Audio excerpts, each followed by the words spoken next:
Bienvenue sur cette chaîne YouTube consacrée au procès contre Michael Jackson ayant eu lieu en 2005. Sur cette chaîne, je résume le procès jour après jour en m'appuyant sur la retranscription du procès venant du tribunal de Santa Maria en Californie. Si vous ne l'avez pas déjà fait, je vous recommande fortement de visionner mes vidéos précédentes afin d'avoir une vision précise du déroulement de ce procès et de prendre connaissance de l'ensemble des informations.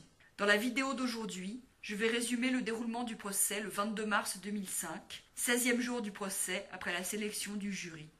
Pendant cette journée de procès, l'interrogatoire de Louise Palanker se poursuit. À Noël 1999, Fritz Coleman avait demandé à Louise Palanker si elle connaissait une famille dans le besoin et elle a pensé immédiatement au Arvizo. Ils ont offert des cadeaux au Arvizo. Pendant le camp d'été, Louise Palanker n'avait jamais rencontré David Arvizo. Après le camp d'été, elle n'a pas revu les Arvizo jusqu'à ce que Gavin tombe malade. Janet lui a annoncé en criant au téléphone que Gavin avait un cancer. Quand Gavin Arvizo est tombé malade, Louise Palanker lui a rendu visite à l'hôpital 2 ou 3 fois par semaine. Louise Palanker a donné 2 chèques de $10 000 au Arvizo afin de financer une chambre stérile pour Gavin et afin que David Arvizo puisse arrêter de travailler pour rester avec Gavin. Elle dit qu'elle savait que les soins de Gavin seraient remboursés à l'hôpital Kaiser où il était. Elle dit que quand elle a écrit le chèque, David Arvizo travaillait dans un entrepôt de Vons. Elle pensait que Janet Arvizo travaillait comme serveuse. Louise Palanker dit que les Arvizo ne lui avaient pas demandé d'argent. Elle a voulu leur donner de l'argent spontanément. Elle est venue voir la chambre stérile qui avait été préparée pour Gavin chez ses grands-parents à El Monte. Après qu'elle a donné le premier chèque, David Arvizo s'est mis à lui demander de l'argent continuellement, à l'hôpital ou à The Loaf Factory. Il lui racontait qu'ils avaient besoin d'argent et que Janet devenait folle et avait tout dépensé en bougies de prière, ce que Louise Palanker avait du mal à croire. Elle a fini par dire à David Arvizo qu'il allait devoir travailler car elle ne pourrait plus leur donner d'argent. Elle avait quand même donné un 2e chèque à David Arvizo, après le premier chèque qu'elle avait donné à Janet, parce que David lui réclamait de l'argent 3 semaines après le premier chèque. Elle pense que David Arvizo n'a même pas payé l'entrepreneur qui devait faire la chambre de Gavin à El Monte.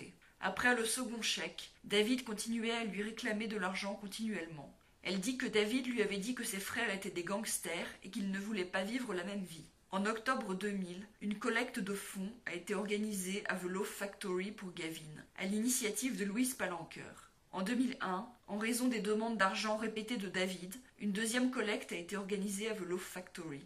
Elle dit qu'elle pense que 800 à $1000 ont été gagnés pendant la première soirée. George Lopez était là pendant la première soirée, mais pas pendant la 2e, et Louise Palanker pense qu'il s'était disputé avec David à cause d'une histoire concernant le portefeuille de Gavin. Elle dit que Janet n'était pas présente aux collectes de fonds et elle ne comprenait pas pourquoi.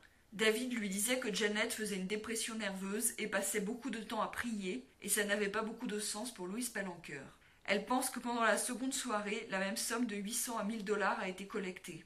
Elle raconte que David avait cherché à contacter George Lopez sans cesse pour qu'il présente la 2e soirée, mais George Lopez s'est disputé avec lui et lui a crié dessus.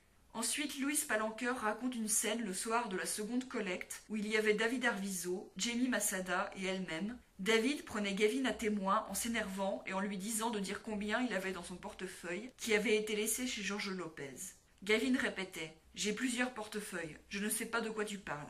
Finalement, David s'est énervé. Il a dit à Jamie Masada « Je ne veux pas de ton argent » et le lui a jeté à la figure. Jamie Masada est parti et Louise Palanker a dit à David de prendre l'argent, ce qu'il a fait.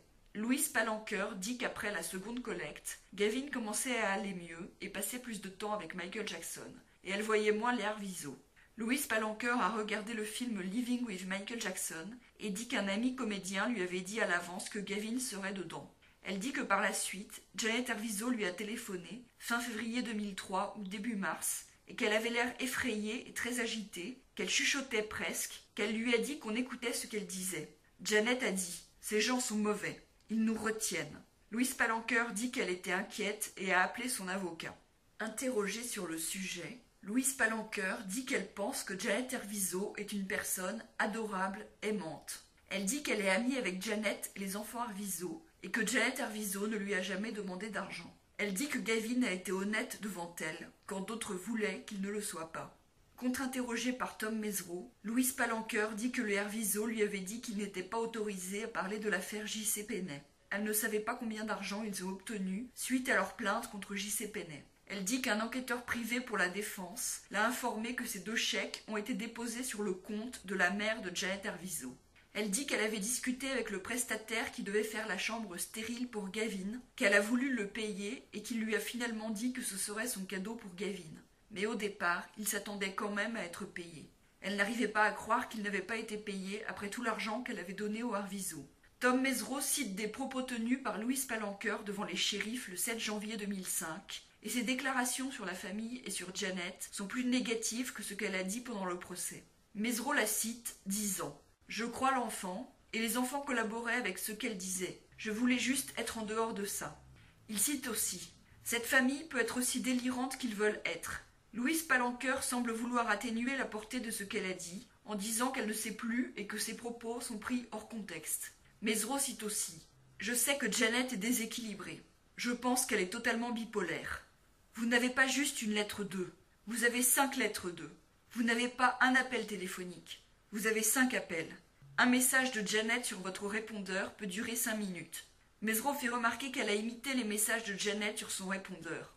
Louise Palanker répond « J'ai exagéré, je ne savais pas que j'étais enregistrée. » Mesereau cite « Janet les vendait au collecte, puis les vendait à l'hôpital, et David n'était jamais à Velo Factory quand les enfants venaient. » Elle dit qu'elle ne sait pas à quoi elle faisait référence. Quand Mesereau lui demande qui lui a dit qu'elle a été enregistrée quand elle était avec les shérifs, elle répond « Ron », c'est-à-dire le procureur Ron Zonen, avec qui elle était en couple et qu'elle a épousé par la suite. Elle admet qu'elle avait dit devant les shérifs que les enfants étaient coachés pour lui demander un ordinateur portable. Elle précise « Je sentais que Gavin avait été coaché pour me demander un ordinateur portable. » Elle admet aussi qu'elle pensait que Star avait été coaché pour lui dire qu'il n'avait pas reçu de cadeau de Noël et elle ne le croyait pas. Elle dit aussi qu'elle pensait que David aurait dû dire à Gavin de ne pas réclamer d'ordinateur alors qu'elle venait de leur donner un chèque. Mesereau cite aussi Louise Palanker disant devant les shérifs « Janet le pousse toujours et il a dû faire ce qu'elle lui disait de faire. » Mais elle affirme que c'est une mauvaise retranscription de ce qu'elle a dit. Elle admet qu'elle a probablement dit que David avait poussé Gavin à appeler George Lopez pour dire qu'il avait de l'argent dans son portefeuille. Mesereau cite « Ces gens apprennent à leurs enfants à mentir. » Mais elle dit que c'est ce que Anne et George Lopez soupçonnaient parce qu'ils n'avaient trouvé que 3 $ dans le portefeuille laissé par Gavin chez eux. Elle admet qu'elle avait pensé que les Herviso n'auraient pas dû acheter une télévision à écran plat et un lecteur DVD à Gavin. Elle pensait qu'ils n'allaient pas bien gérer leur argent. Elle a dit aussi au shérif que Jamie Masada était un menteur pathologique, mais elle affirme avoir exagéré. Elle dit que l'anglais de Jamie Masada est difficile à comprendre et que parfois il ne se souvient pas bien des événements. Mesereau cite Louise Palanker disant « Janet a besoin de voir un psychologue ». Et elle précise qu'elle avait dit ça parce que Janet Herviso ne venait pas voir Gavin à l'hôpital et elle trouvait que ce n'était pas un comportement normal pour une mère. Elle admet que Jay Leno lui avait dit que les Herviso avaient laissé 3 messages sur son répondeur. Elle avait dit à David Herviso qu'il fallait arrêter d'appeler Jay Leno. Mesereau insiste en disant qu'elle parlait de plusieurs personnes qui se plaignaient de recevoir des appels des Herviso et pas seulement de Jay Leno, mais Louise Palanker affirme que ses propos ont été mal retranscrits. Elle admet avoir dit au shérif « Je ne sais pas qui pousse les enfants pour tous les appels téléphoniques. » Elle admet avoir dit « Ils se rendaient chez lui chaque fois qu'ils rencontraient une célébrité. Ils en rajoutaient avec des cartes et des appels téléphoniques. Et au début, je pensais, après avoir compris, peut-être qu'il voyait les célébrités comme une bouée de sauvetage pour sortir de sa situation, pour la sortir de la situation dans laquelle elle s'est retrouvée à 16 ans, faisant référence au fait que Janet Herviso s'était mariée à 16 ans. À propos de l'appel téléphonique où Janet Herviso était effrayée, elle dit que Janet Herviso lui avait donné un rendez-vous à Sherman Oaks et elle admet qu'elle ne voulait pas voir les Herviso chez elle et précise par la suite qu'elle préférait maintenir des limites avec les enfants à qui elle donnait des cours. Elle admet avoir dit au shérif que David Herviso lui avait fait des remarques inappropriées sur le fait que Gavin commençait à avoir des érections et elle n'avait pas apprécié que Janet lui dise « You are David's sweetheart ».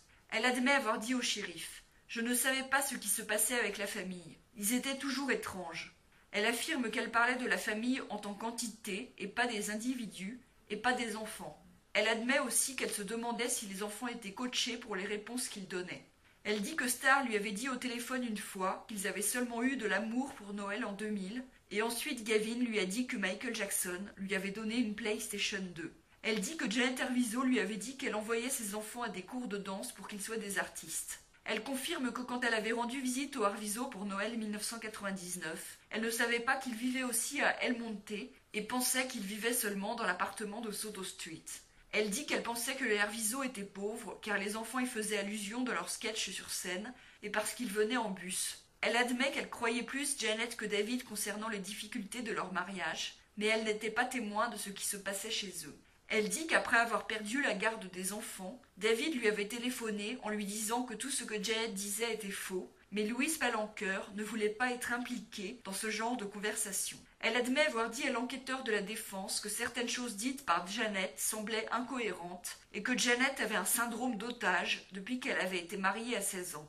Elle admet qu'elle n'a pas appelé la police après avoir reçu l'appel de Janet inquiète. Elle dit qu'un des professeurs de Gavin lui avait rendu visite à l'hôpital et avait plaisanté sur son comportement en classe. Elle affirme qu'on lui a dit que Janet ne venait pas voir Gavin à l'hôpital car David la battait et la menaçait, et elle décrit Janet comme très émotive. Elle affirme que les enfants Arvizo étaient plus affectueux avec leur mère et disaient plus la vérité si David n'était pas là. Elle dit qu'elle n'a jamais dit que Janet faisait faire des choses à David et n'a jamais été témoin de ça. Elle dit qu'elle n'avait pas une bonne opinion des gens qui veulent pousser les enfants dans le show business, mais que dans le cas des enfants Arvizo, ils voulaient être des artistes. Elle dit qu'elle n'a jamais vu Janet demander de l'argent à quelqu'un. Elle dit que Janet lui avait dit lors de son appel téléphonique que les associés de Michael Jackson voulaient l'envoyer au Brésil et la faire disparaître. Elle admet qu'elle était plus proche de Janet que de David, car David l'avait offensée en faisant des commentaires inappropriés, et il avait l'air intéressé par une relation avec elle, et elle avait dit à Jamie Masada qu'elle ne voulait plus être laissée seule avec David. Elle dit que les Arvizo l'avaient décrite comme un ange gardien sur une carte. Elle dit qu'elle pensait que Janet était à proximité de Vance quand elle lui avait fait son appel téléphonique où elle était effrayée. À la lecture de cette retranscription de procès, on peut avoir l'impression d'un certain décalage entre ce que Louise Palanker avait pu dire devant les shérifs et ce qu'elle a dit au procès, où elle a donné une vision plus positive et plus adoucie des Arvizo, et notamment de Janet. Le fait qu'elle soit en couple avec Ron Zonen, l'un des procureurs de ce procès, peut permettre de s'interroger sur sa totale impartialité à propos des Arvizo. Ayant été choquée par le comportement de David Arvizo avec elle, elle avait visiblement pris le parti de Janet. C'est ici que se termine ce résumé de la journée de procès. Si vous voulez lire la retranscription du procès, vous trouverez le lien de la retranscription sous la vidéo. Si vous appréciez mon travail, je vous encourage à vous abonner, à liker la vidéo et à la partager.